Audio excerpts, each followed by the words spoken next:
또영주TV의 또영주입니다.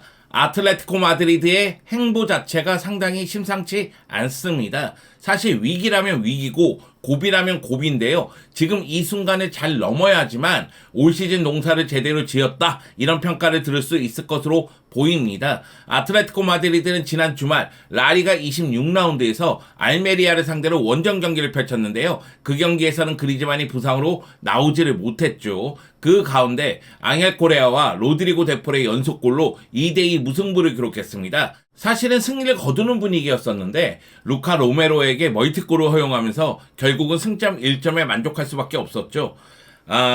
아틀레티코 마드리드가 알메리아 원정에 상당히 약합니다. 알메리아 원정에서 승리를 1승밖에 거두지 못했거든요. 그러면서 승리를 거두는데 어려움이 따랐는데 이번에도 마찬가지였어요. 승리를 거두는 듯 보였지만 결국은 승점 1점에 만족할 수밖에 없었습니다. 그러면서 아틀레티코 마드리드는 최근 공식 6경기에서 1승 2무 3패로 승리를 거두지 못하고 있거든요. 그런데 다가오는 경기들이 매우 중요한 경기들입니다. 이 경기들에서 승리를 거둬야지만 웃을 수 있을 텐데 지금 상황은 좋지 못하다. 최근 6경기에서 승리는 1승밖에 없고 에이스인 그리즈만은 발목 부상으로 전력에서 이탈한 상황입니다. 그런 가운데 믿었던 득점원들이 침묵을 좀 지키고 있는 상황이니까요. 여러모로 어려운 상황이다 보니까 지금 이 상황에서 과연 아틀레티코 마드리드가 이 고비를 넘을 수 있을까? 이 위기를 극복할 수 있을까? 이런 이야기를 한번 해볼까 합니다. 자, 그러면 본론으로 들어가겠습니다. 함께 가시죠. 렛츠고!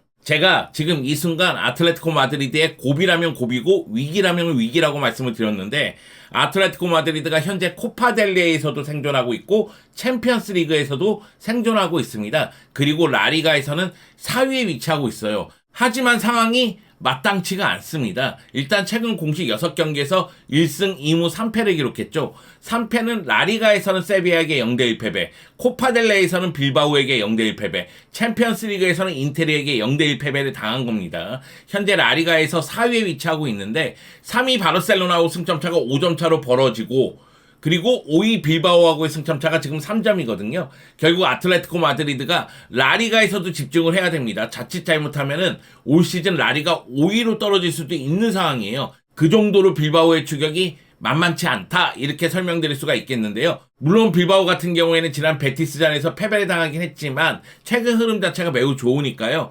아틀레티코 마드리드 입장에서는 라리가에서도 집중해야 된다는 이야기를 드리고 싶고요. 그리고 코파델레이 4강 1차전에서 홈에서 빌바오에게 0대1로 패배했어요. 이건 굉장히 뼈아프죠. 그러다 보니까 다가오는 금요일 새벽에 빌바오 원정 경기를 펼쳐야 됩니다. 이 경기 승리를 거두면서 결승에 진출한다면 결승전에서는 마요르카를 상대하게 되니까요. 일단 빌바오를 상대로 승리를 거두면서 결승에 진출하는 데 초점을 맞춰야 됩니다. 사실 빌바오만 잡고 결승에 진출한다면 결승에서 마요르카를 상대로 승리할 가능성이 크거든요. 마요르카가 소시에다드를 꺾고 결승에 진출했다 할지라도 역시 아틀레티코 마드리드와 마요르카의 전력차는 분명히 존재를 하기 때문입니다. 그리고 챔피언스 리그도 좀 걱정스럽죠. 챔피언스 리그 16강 1차전 인테르 원정 경기에서 아르나우토비치에게 실점하면서 0대1로 패배했거든요.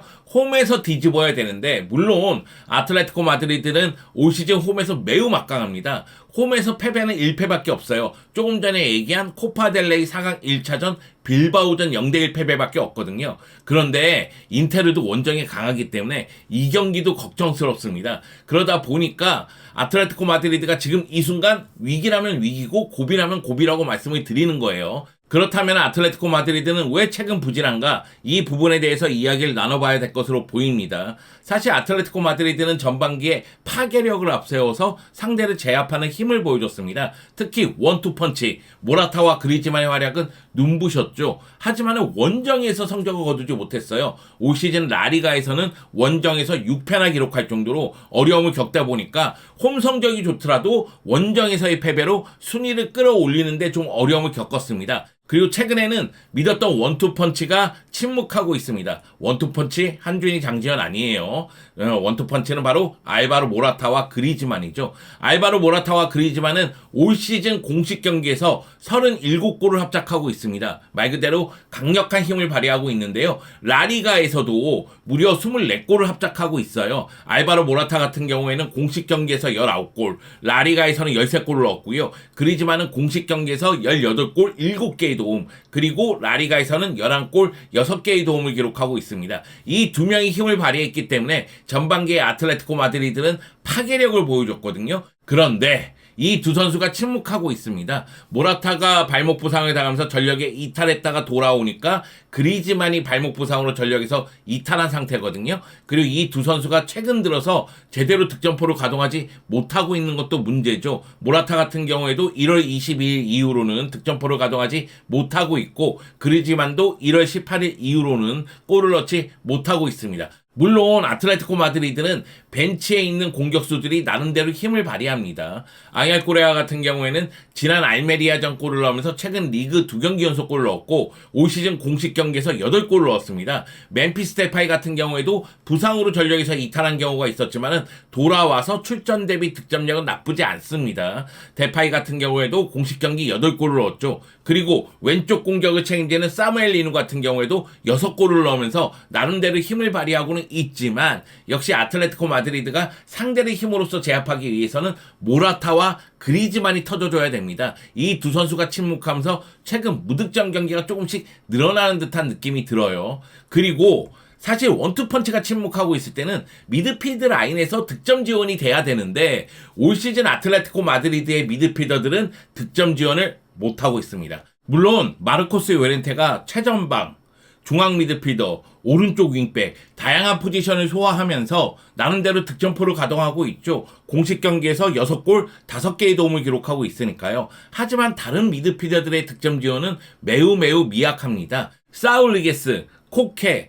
바리오스, 로드리고 데폴 모두 득점력이 부족한 모습을 보여주고 있고요. 2골 이상 넣은 선수가 없어요. 사울리게스도 도움을 많이 기록하고 있지만 한 골에 멈췄고, 코케도 전체적으로 공수 연결에 집중하고 있지만은 득점 지원을 하지 못하고 있습니다. 바리오스 같은 경우에도 팀에 에너지를 부여하지만은 득점포를 제대로 가동하지 못하고, 로드리고 데폴 같은 경우에는 미드필드에서 창의성을 보여주지만은 역시 한 골에 멈춰 있죠. 그런 측면에서 봤을 때는 미드필더들의 득점 지원이 좀 아쉽다, 이런 이야기를 드리고 싶고, 또 한 가지 이야기해야 되는 부분은 미드필드 라인의 3미들이 구성이 됐을 때 사울리게스, 코케, 로드리고 데폴로 나오면 후반전에 체력적인 문제를 좀 노출하면서 기동력이 떨어지는 모습이 나와요. 이런 부분에 대해서는 바리오스라든가 마르코스 요렌테를 적절히 활용하면서 나름대로 미드필더 라인의 에너지 레벨을 계속해서 유지하는 데 초점을 맞출 필요성이 있어 보입니다. 마지막으로 수비에서도 좀 아쉬움이 있죠.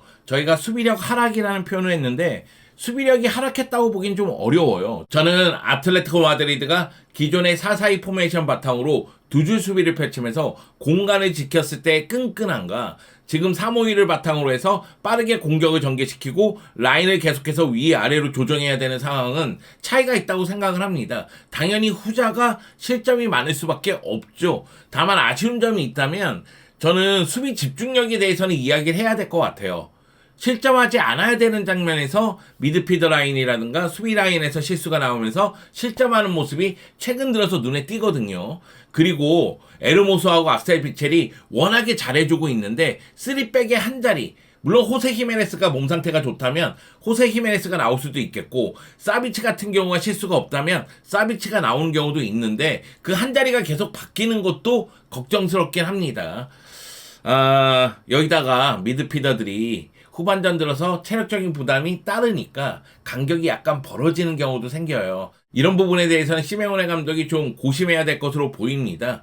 무엇보다도 아틀레티코 마드리드의 장점은 수비잖아요. 근데 수비가 좀 엷어진 감이 있으니까 이런 부분에 대해서는 이야기 안 할 수가 없죠. 제가 지금 아틀레티코 마드리드의 공격, 미드필드, 수비 문제점들을 하나씩 짚어드렸는데, 아틀레티코 마드리드가 사무엘 리누의 공격을 앞세워서 상대의 수비를 혼란시켜 놓고 그 가운데 사울리게스라든가 마르코스 요렌테, 그리즈만 이런 선수들이 하프 스페이스로 들어가면서 득점 기회를 만드는데 매우 능한 모습을 보여줬는데 이런 패턴에 대해서 상대가 이제 읽고 있는 건 아닌가 그런 생각이 듭니다. 물론 지금도 사무엘 리누가 위로 올라가고 에르모소가 풀백처럼 측면 공격에 가담했을 때 왼쪽 공격은 여전히 날카롭긴 합니다. 결국 지금의 상황을 극복하기 위해서는 시메오네 감독이 시스템의 변화를 주는 게 좋은 선택이라는 생각은 들지만 사실 올 시즌에 이 시스템으로 계속해서 유지가 돼 왔고 조직력을 다듬었기 때문에 기존 선수들이 분발할 필요성이 있다는 거죠. 무엇보다도 공격 쪽에서 모라타와 그리즈만이 좀 더 분발해 줘야 되고 미드필드 라인의 에너지 레벨을 유지하면서 수비 쪽의 안정감을 높여야 됩니다. 다만 말씀드렸다시피 그리즈만은 현재 발목 부상이죠. 그렇기 때문에 코파델레이 4강 2차전 빌바오 원정 경기에 출전 여부가 불투명합니다. 그리즈만이 없을 때 아틀레티코 마드리드가 최근 8시즌 34경기를 펼쳤는데요. 이 34경기에서 19승 7무 8패를 기록했어요. 그리즈만이 있을 때와 없을 때 아틀레티코 마드리드의 승률을 비교해보면 역시 차이가 납니다. 그리즈만이 못 나온다면 앙헬 코레아가 출전할 것으로 보이는데 앙헬 코레아의 출전 여부를 떠나서 알바로 모라타가 해결사 역할을 해줘야 되겠죠. 알바로 모라타 같은 경우에는 중요한 순간마다 침묵한다는 비판을 듣고 있는데 이 오명을 이번 빌바오전에서 벗을 필요성이 있습니다. 그리고 베티스하고 홈경기, 카디스와 원정 경기 이후에 인테르하고의 UEFA 챔피언스 리그 16강 2차전을 펼칩니다. 이 경기는 홈경기거든요. 그렇기 때문에 더욱더 공격적으로 나갈 필요성이 있고요. 아마 이때쯤 되면은 부상 선수들이 많이 돌아올 것으로 보입니다. 호세 히메네스는 모르겠지만은 그리즈만은 당연히 돌아올 것으로 보이고요. 그리고 토마르마라든가 아스필리쿠에타도 지금 필드에서 훈련을 하기 시작했거든요. 그렇기 때문에 인테르하고의 챔피언스리그 16강 2차전에서는 팀이 필요하다면 출전할 것으로 보입니다. 일단 지금 분위기를 바꾸는 게 중요하고요. 빌바오전 승리가 무엇보다도 중요합니다. 빌바오전 승리한다면 다시 한번 말씀드리지만 코파델레이 결승전은 마요르카와 치르기 때문에 아틀레티코 마드리드 입장에서는 빌바오전 승리를 통해서 어떻게 해서든 결승에 진출해야 된다고 말씀을 드려야 되겠습니다. 아틀레티코 마드리드 최근 들어서 조금 주춤하고 있거든요. 빌바오전 승리를 거두면 터닝 포인트가 될 것으로 보입니다. 빌바오전만 승리를 거둔다면은 그 다음부터는 부상 선수가 돌아오면서 활용할 수 있는 선수폭이 늘어날 것으로 보이고, 그리고 모라타와 그리즈만이 터져준다면 이 강력한 원투 펀치가 계속해서 힘을 발휘할 수도 있기 때문에 빌바오전을 어떻게 하느냐, 무엇보다도 중요한 경기다. 빌바오전에서 반드시 승리를 거둬야 된다. 이런 이야기를 드리고 싶습니다. 사실 시메오네 감독 입장에서는 전체적으로 좀 불만이 있을 겁니다. 특히 라리가 순위는 불만스러울 거예요. 근데 올 시즌 레알 지로나가 너무 잘 나가잖아요. 그런 가운데 3위 자리를 놓고 바르셀로나와 경쟁하는 분위기인데 아틀레티코 마드리드 입장에서는 어떻게 해서든 4위 이상의 순위로 라리가를 마감해야 되고요. 그리고 코파델레이 우승 당연히 노려야 됩니다. 일단 빌바오를 꺾고 결승에 진출한다면 우승 가능성은 매우 높아질 것으로 보이고 챔피언스 리그에서도 최대한 높은 곳을 향해 나아가야 되겠죠. 시메오네 감독이 아틀레티코 마드리드 지휘봉 잡고 나서 우승하지 못한 무대는 UEFA 챔피언스 리그 무대죠. 결승전에 2차례 진출했지만 결승전에서 레알 마드리드에게 발목을 잡혔었는데 시메오네 감독은 챔피언스리그 우승에 대한 갈증이 매우 클 것으로 보이니까요. 일단은 매 경기 중요한데 다가오는 빌바오전 잡고 그런 다음에 나름대로 인테르전을 준비해야 될 것으로 보입니다. 아틀레티코 마드리드 좀 아쉬움이 있는데 아직 끝난 건 아니고 이제 시작이라는 생각이 좀 들어요. 아틀레티코 마드리드는 지금 이 주춤한 분위기를 어떻게 해서든 바꾸면서 앞으로 전진한다면 나름대로 원하는 결과를 가져가지 않을까라는 생각도 들거든요. 아틀레티코 마드리드의 향후 행보가 어떻게 될지 또영주TV와 함께 끝까지 함께 해주세요.